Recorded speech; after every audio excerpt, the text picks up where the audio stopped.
Burun to'sig'ini to'g'rilash septoplastika operatsiyasidan so'ng nimalar qilinadi? Septoplastika operatsiyadan bo'lgandan so'ng burunga rezinka qo'yiladi, ya'ni silikonli trubochka, hamda splint qo'yiladi. Bu bir hafta davomida burun ichida turadi.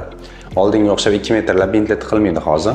Operatsiyadan so'ng bir kun klinikada qolinadi. Klinikada o'sha antibiotiklar nazначение qilinadi. Undan tashqari operatsiyadan so'ng quvvatlantiruvchi dorilar qilinadi. Ertasi kuni uyga ruxsat beriladi. Uyda nimalar qilish haqida ma'lumotlar hammasi tushuntiriladi. Xo'sh, nimalar qilinadi?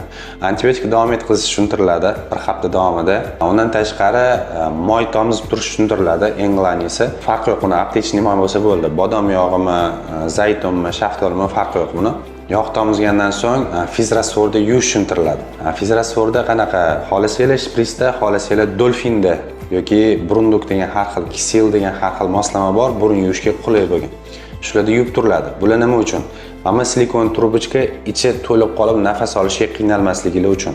Operatsiyadan so'ng tiklanishi ham tezroq bo'ladi. Bir haftadan kelgandan so'ng rezinka olib tashaladi, perevazkalar bo'ladi, ichkarisini tozalash. Undan so'ng o'sha moy tomizish va yuvish davom etkaziladi to ichi bitguncha.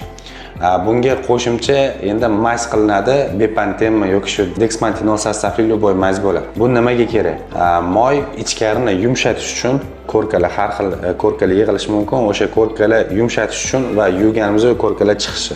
Maz esa ichkarini bitishini tezlashtirish uchun qilinadi.